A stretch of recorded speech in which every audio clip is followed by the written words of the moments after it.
kedengo. Ai kimoro nyesi kwa pindeke. Inyomo berengine soma iki jode jaka idoto mako. Iuta nyai mwane jai nyesi. Konye kodo nyesi dona soma iki ni nyesi.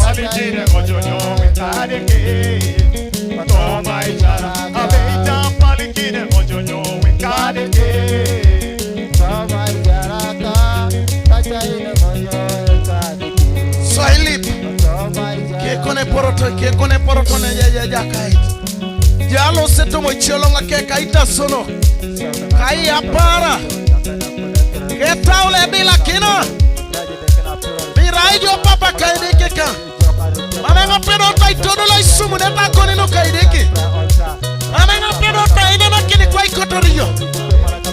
Bitimo yengo.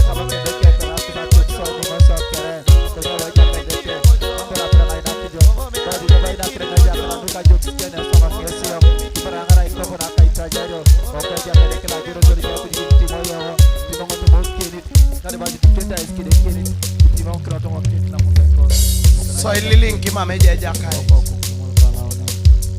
Atunyulo yuda. Imai sojo. Atunyulo yuda. Raijolo kalauna. Atunyulo yuda. Imai sojo.